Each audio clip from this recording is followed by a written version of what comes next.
Hi, this is Joe and Ruth. Thanks for listening to our broadcast and supporting the ministry. We believe this message will be a blessing to you. Do share this message with a friend. We appreciate you and pray for God's favor for your life. Amen. Praise the Lord. Thank you, Apostle Wee, for your powerful sharing. And really, there's so many things that we can learn from mighty man of God, Abraham. And also, I believe that many of us here tonight, we are blessed by the message that Apostle Wee has shared. And there are a lot of very key things that, of course, is important that we can go through it again and understand. And one thing good that Apostle Wee, he has a lot of a very rich experience and knowledge. And there are so many things that we can learn from him. Praise the Lord for that. Amen. And early on, you said that you didn't know that every week is supposed to share. But it's okay, Pastor Wee, don't worry. I think as much as the Lord, impress upon you, and you are always welcome to share. And of course, we also want to take this opportunity to learn from you as well. Amen. And brother and sister in Christ, tonight, I just want to continue a little bit on the what I left behind the last time. Remember last time I shared about the importance of the bulk in the marketplace, and the first key item that I covered was connections. And today I want to just touch a little bit on commitment. And just to follow up what Apostle we have taught us earlier on about agreement. Agreement is about commitment. You see, because if we cannot commit ourselves to do whatever thing we are doing, it's going to be difficult. So that's the reason why I think it's very important to apply the bulk into this commitment sector as far as the marketplace is concerned. Now, some of you maybe are the first time listening. The bulk is a Hebrew word, and it's talking about close connection, coming together, and helping and supporting one another. And in commitment is the same. Commitment is about you and what you are doing. You can be committed in a church. You can be committed in serving the ministry, like one of these Zoom meeting, or you can be committed to be a so-called a preacher, or sharing the word of God in every meeting, or you be committed to lead worship or to do scripture reading. Like I can see many of you are committed to do scripture reading. It's very good. But today I want to touch on a commitment where it is important for us, as we quite a number of us in the marketplace, all right? And commitment is also applicable to your family as well as to the community and wherever you are. Now, the very first key principle about commitment is about trust, isn't it? Trust is so important, as Apostle we mentioned earlier on. There is an agreement made, the trust is there, and we have to work on it. So, for commitment to work well, we need to create a climate of trust. Whether you are in the Zoom meeting, or whether in the ministry, or whether in the workplace, assuming you are working in a company, if this company they're working on, and together with the superior, the colleagues, there is no trust, very soon this company will be divided, and there will be a lot of chaos, and the business will be affected. So a climate of trust is important. Same for the family. If the husband and wife got no trust for one another, or the children and the parents got no trust, or the parents and their parents got no trust, then in this family unity, very soon it will be disintegrated. So the climate of trust is very important. It's the same for you, between you and God. The Bible says in the book of Psalm 118, verse 8, put your trust in God, but do not put your trust in man. Why the Bible say that? Because putting your trust in man, sometimes you can be disappointed. Just like, earlier on, Apostle we share about the agreement is not met, and there's a change of the agreement due to certain reason. So the trust of man is not there. But Bible is very clear. It says that put your trust in God. And Psalm 118, verse 8 is in the center, right in the center of the Bible. So it is very important for every one of us to be reminded that we need to put our trust in God. Because when you put our trust in God, you realize that you feel very comfortable, you feel very peaceful, and you realize that many things that you do, you can just, that's like a mustard seed, right? Have a mustard seed can move mountains. Once I was also asking this question, how to prove that with a mustard seed I can move mountain? And I was with a group of business people. We were having a very good golf game in one of Singapore golf course. And then while we were playing this game, every time when I play golf, I like to share the Bible verses.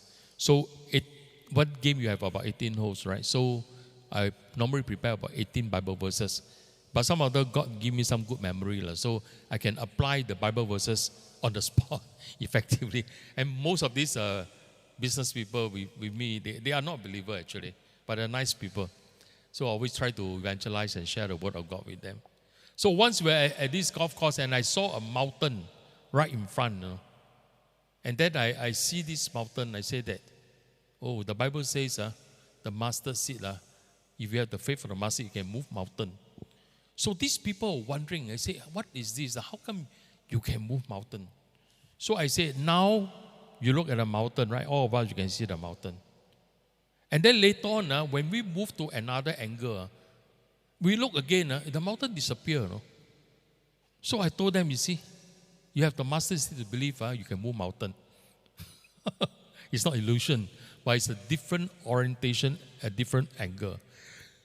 So what do you mean by that? In other words, very often our faith is affected because we have the tendency to see things that we thought we want to see.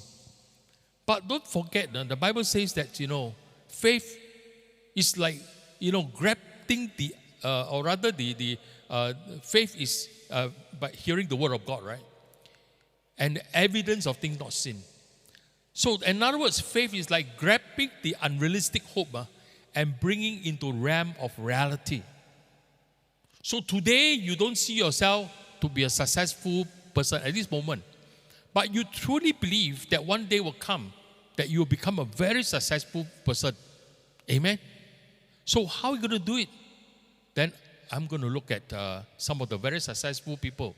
And right in this Zoom, we can look at Apostle Wee, right? Successful person. So I said, one day I'm going to be as successful as Apostle Wee. You can do that. Nothing wrong. You are using a reference, a good reference point. And when you do that, you realize that you are gearing, your faith level begins to gear towards that direction. When I was a young boy in my primary school, when I was walking to school every day, and I don't live in a family that is rich and mighty, but I reach in a very humble, I would say, surviving by the day kind of family, where every day is like just enough to meet the day. It's very tough at that point of time, probably due to the economy and things like that. But every day when I walk to school, I was always declared, somehow at that point of time, at a young age, I always declare, I said, one of these days, I'm going to live in one of these houses. Because on the way from my HDB flat to the school, I pass by all the private property, landed property. So every day I walk past, I say, one day, I'll keep on declaring, I say, one day I'm going to live in one of these houses. And then I see those people driving a car. I said, one day I'm going to drive one of these cars.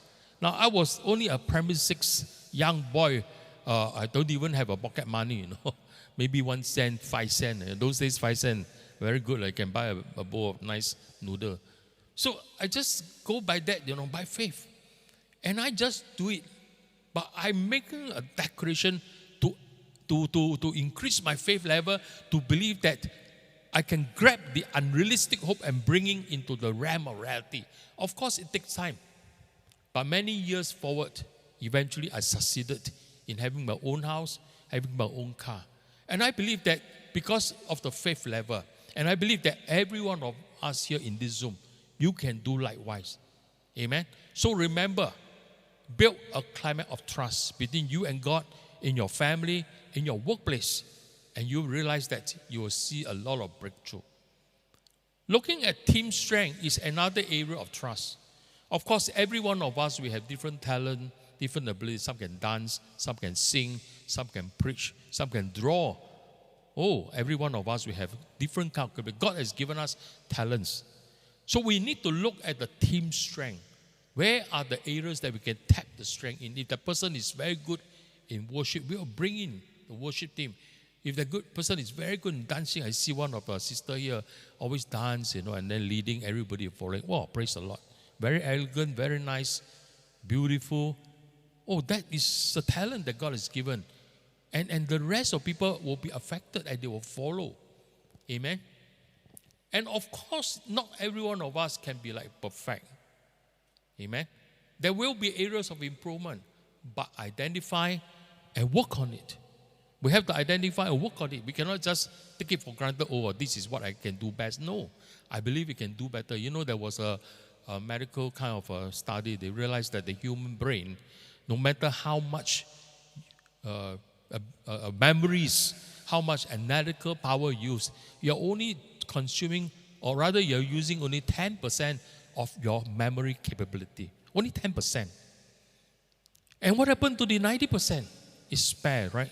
So God has given us a very powerful capacity in our brain to be able to absorb. In fact, I was doing some study about how memories is stored in our brain, and realized that just a small dot of the brain cell is able to hold your whole A-level education.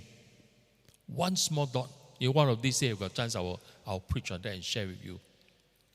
Well, this is very powerful. God has created us to be full of capability. So never fear to have this area of improvement. You can improve. You can do better. You can learn even more things. Amen? And of course, working as a team, feedback is important. I always believe feedback is important. And that's the reason why you see sometimes people like to ask questions in the Zoom, which is they want feedback. See whether you understand, whether you're listening, whether you learn what you are supposed to learn. So feedback is important. Of course, feedback also help you to correct. So never allow feedback to be affecting you. Sometimes you realize the feedback come and then you feel affected. Don't do that. Because feedback can be good. But of course, there are certain people who deliberately use feedback to affect you. Then you ignore that. There are people who do that. They are doing it deliberately to downplay you, to sort of affect your emotion. Then you move away because they are not sincere. But if it's a good, helpful feedback, amen, then you embrace it, learn from it, and do better. I receive a lot of feedback from pastors, evangelists from all over the world. They came, they shared, they told me you have to do this, do that, guide this. They make some correction. I will learn it. Utilize individual differences. And that is where we make up the body of Christ. The Bible is very clear. If one part of the body suffer, the other part will also suffer. So we work together and understand every one of us, we have differences. We are not perfect. Sometimes maybe somebody, they don't talk much. I know of colleagues, like in my previous company, I have a colleague, very helpful, very talented, they can do a lot of things, but he hardly say anything. So every time when you bring him to a meeting, the client will call me and say, please don't send this guy. But I know that he's very talented, except that he doesn't have the confidence to speak. So I have to put him on training, go for training, force him to do presentation and trial run and things like that, and teach him how to do it. So then you improve. Amen? I mean, nobody is born with that kind of talent. I when I was young, I don't speak like I'm speaking confidently right now. It's through the years of experience and training, exposure. Just like every one of you are rising up the ladder, you will be exposed to a lot of this. Take the opportunity. Don't refrain. Don't tell yourself, oh, I better don't. Because the moment you say you better don't, then you are blocking the opportunity that God has positioned for you. Develop total perspective. Look at the holistic preview of the plans that you have. Make unbiased decision. Take focused action. And I believe that when you begin to do this, you are able to build a very good, healthy, commitment. And that is the first thing that we learned today. The Bible tells us in 1 Corinthians chapter 16, verse 16 to 18. You say that I urge you, brothers, to submit to such as this and to everyone who joins in the work and labors at it. Join together, work together. You look at early on, we share about Abraham when he saw the nephew Lot gone in trouble. Abraham did not ignore it. Even though they had some struggle and argument, but he still felt that he would need to help Lot, the nephew Lot. And he went forth to fight the battle and bring back all the laws and things like that. And God blessed him even more, abundantly. You can see later on, God blessed him, not only him, plus his generation, his Isaac, and all the generation. Everyone received the blessing. Verse 17 says, I was glad when Stephanas and Fortunatus and Archias arrived, because they have supplied what was lacking from you. You see, God also gives an illustration of a team, a group of people, committed people. When they come, they don't just come empty-handed. They come when they make sure the provision is available. And verse 18, the Bible says, for they refresh my spirit, and yours also. Such men deserve recognition. So by doing that, even as I'm sharing the word today, this evening, I pray that this word will refresh your spirit. Though you may be feeling very tired today after all your long day work, argument through your Zoom meetings in your workplace, but let this word of God refresh you. Let the reminder of the teaching refresh you, so that when you are refreshed, your spirit man will rise up again and you'll prepare for tomorrow. Because every day, the Bible says that, let tomorrow worry for itself. So in other words, every day, like it or not, as long as you are in this world, you will face different challenges. It is not pre-planned. The challenges are not pre-planned, not telling you, it's going to happen this. No. The challenges will come. But you need to be ready to confront it, to face it, and to handle it, and to manage it well. Amen? Number 2, in order for you to be committed, there must be love. Remember I used the word debat. Debat is talking about clinging together. So you must have love. Romans chapter 12 verse 9. Love must be sincere. We are not talking about love between, husband and wife, girlfriend, boyfriend, right? We are talking about love of being sincere to help. In other words, when you want to help somebody, you demonstrate the love of helping. And love must be sincere and hate what is evil. Cling to what is good. Be devoted to one another in love. Honor one another above yourselves. Now, these are very high principles that is not easy to meet. But I believe that if we all try our best and pursue towards the Word of God as helping one another, loving one another, when we pray for somebody who are sick or going through financial crisis or going through emotional torment, going through family breakup, let me tell you, if you don't have love for people, it's very difficult for you to pray. Because prayer for such issue, you need perseverance. You need to go on and pray until they see a breakthrough. It's not easy. It can be very challenging. Sometimes it may come a point that, you will feel discouraged. But if you continue to do it with love, it's a commitment between you and God. Just as some of you early on, you received revelation to pray for somebody. It's a commitment. Because God has sent you there, positioned you there to minister to someone so that that person can be blessed. And when that person is blessed, well, let me tell you, that person can be a door opener for evangelistic outreach to many people, which I've experienced before. I prayed for many people, their family members, they are not believers. But when they saw a breakthrough, whether it's in financial, whether it's in health, the whole family came to know Jesus Christ. Because they saw the love of God. They saw how you can demonstrate the love of God from within you and to touch the lives of many people. Psalm 23 verse 6, very popular. Surely goodness and mercy shall follow me all the days of my life, and I will dwell in the house of the Lord forever. Brother and sister in Christ, desire the goodness and mercy of God. Because when all these good things of God coming upon your life, you realize that every moment of your life, you are always in the presence of God. Who doesn't want to be in the presence of God? I want it. I want to be in the presence of God all my time. From morning I wake up, in my work, in my sleep, we're taking a plane, we're walking down the road, sharing the word of God. I believe that God is right now, even together with all of us. Amen. Hallelujah. Praise the Lord. Thank you, Jesus. So when you begin to debate with God, the commitment will bring forth surely goodness and mercy. Amen. Number 3, inspiration is another area of commitment. Without inspiration, you cannot drive yourself.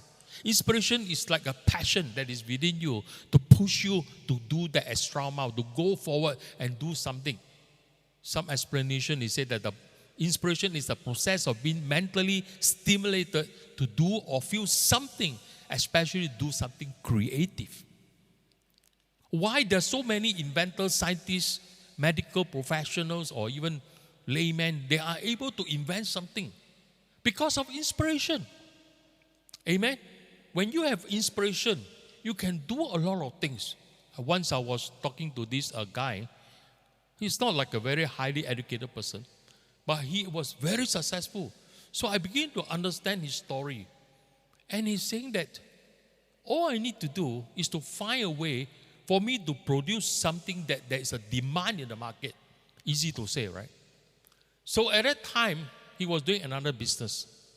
But he said that he want to have some connection to prepare some kind of a shampoo. At that time, maybe the brand is not very well known yet. And the brand is called Sheila. I don't know whether you know. It's quite an old brand. And he managed to secure a contract to buy this Sheila shampoo at container basis, not bottle, container basis. And he had all this delivered to a place somewhere in China. And he rented a small little factory, engaged about 200 people, doing nothing but filling the bottle. And of course, he get all those small bottles. And he filled up this bottle. Every bottle, he just have to sell for $1. And do you know how many billion of people buying this? When he started to distribute to the market, to all the user, the amount of money clocking in is like a non-stop, So he became very successful. So it's just one simple idea. Because he had the inspiration, he continued to do it. But of course, this is only one example. There are many examples of inspiration.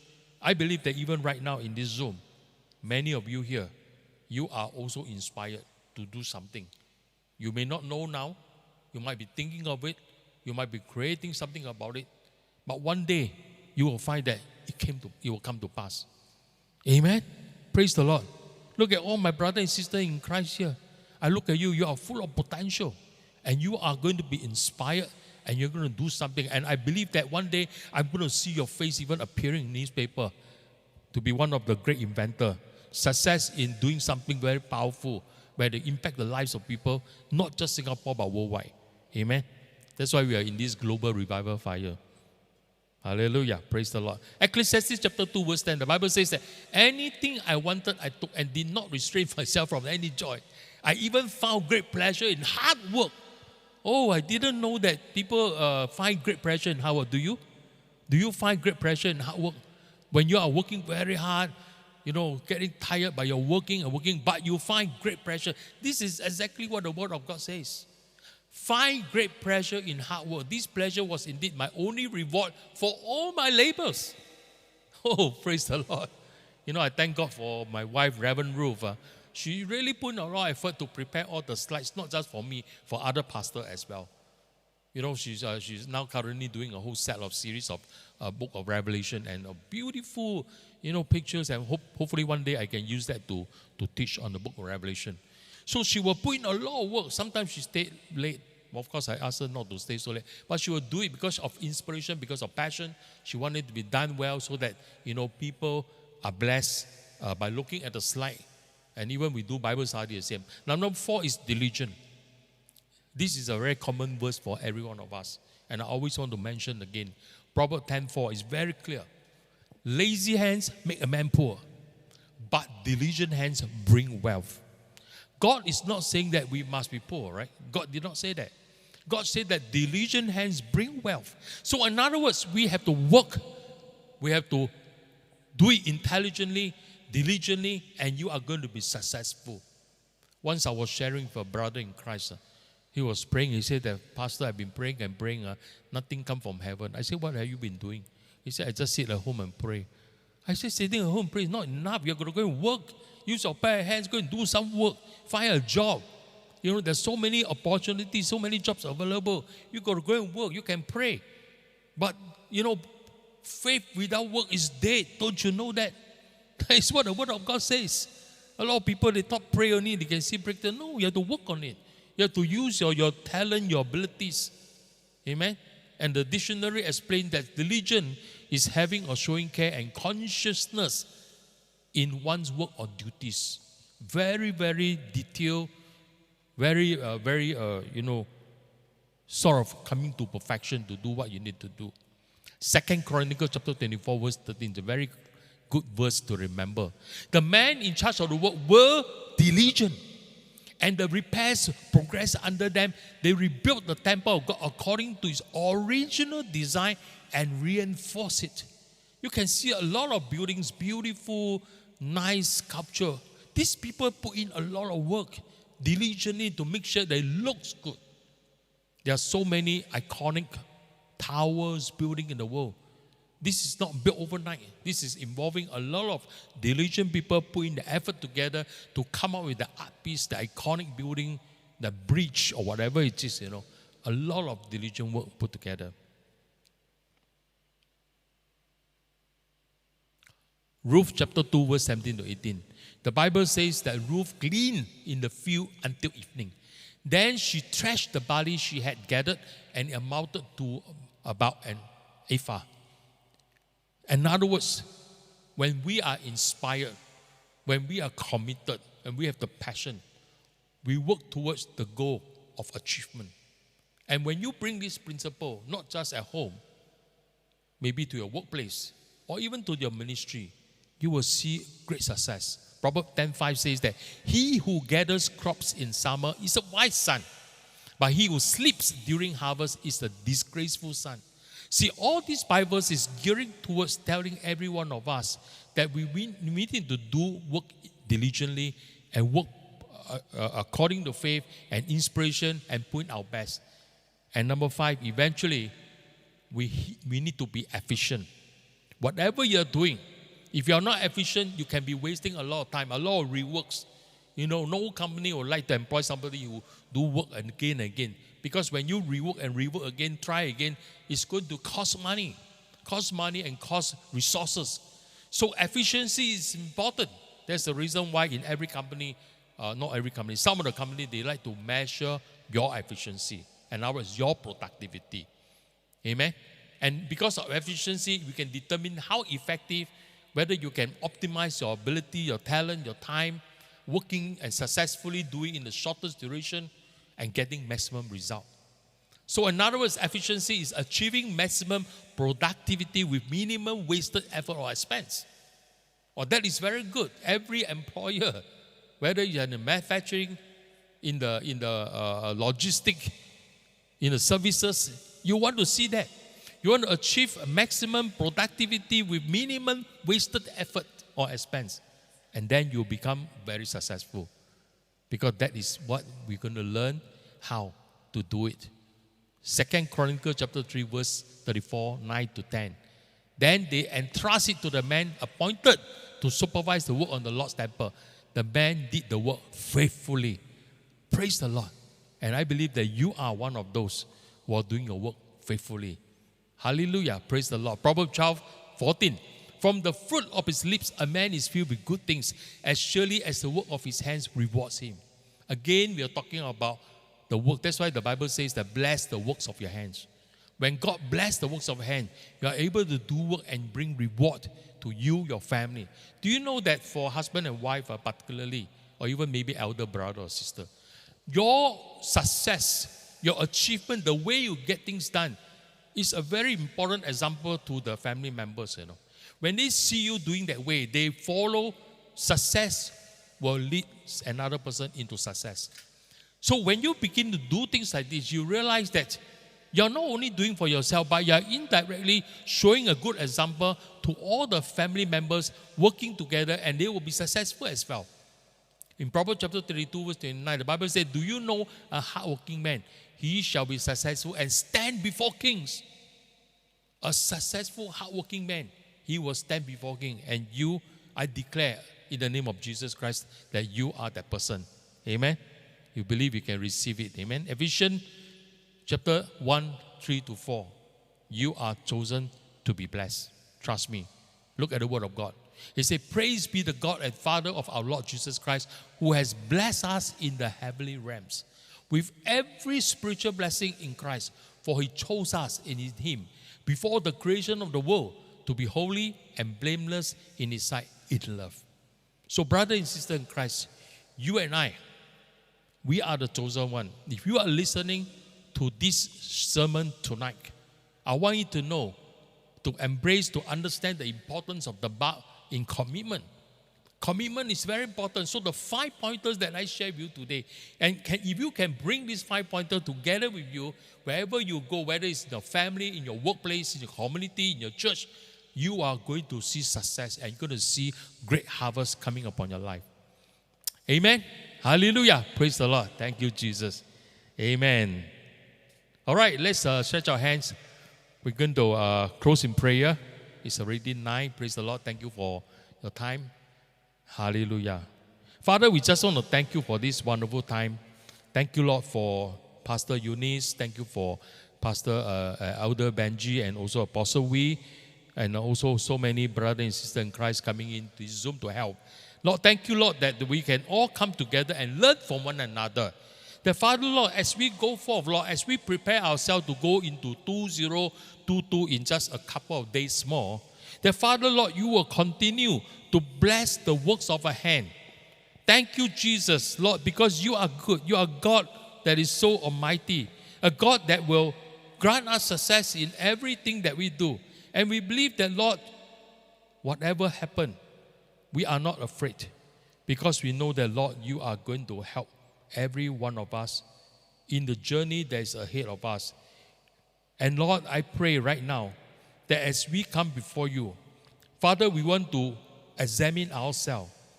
Any areas in our life that we are not pleasing to you or have caused abomination, Lord, we come before you tonight, Lord. We ask for your forgiveness, because we know that as we begin to ask you to forgive us, you will hear our prayers in heaven.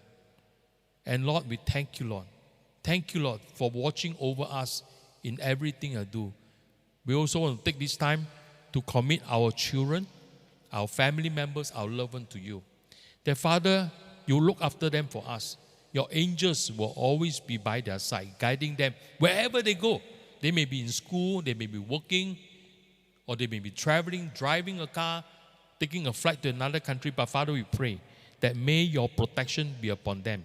Lord, we know that we are facing with all this virus issue, but Father, we are not afraid, because we believe that we are all covered by the blood of Jesus Christ. And the blood of Jesus Christ will wash away our sins and will grant us the protection, so that we are not afraid, we are not fearful, and we can be more than a conqueror and an overcomer. So Father, we thank you, Lord. Lord, even as we stretch our hands right now, Lord, we pray that you open heavens, Lord. Rain down your fresh anointing, your blessing unto every one of us. As we prepare to go into 2022, Lord, it's going to be another exciting year for every one of us. Another year of progress, another year of great wisdom, another year of full of joy, happiness, and another year that we're going to see good promotion, increment in our company. So that, Lord, because you are the one who orchestra the whole thing for us, and you give us good plans, good hope, and good future, and we believe in all this, Lord. So Father, we thank you right now. Lord, you continue to you make your face to shine upon every one of us and be gracious towards us. And Lord, you will lift up your countenance and direct your face towards us, and may you grant us your shalom peace wherever we go, whatever we do. In Jesus' most mighty name we pray. Amen. Praise the Lord. Thank you, Jesus. Hallelujah.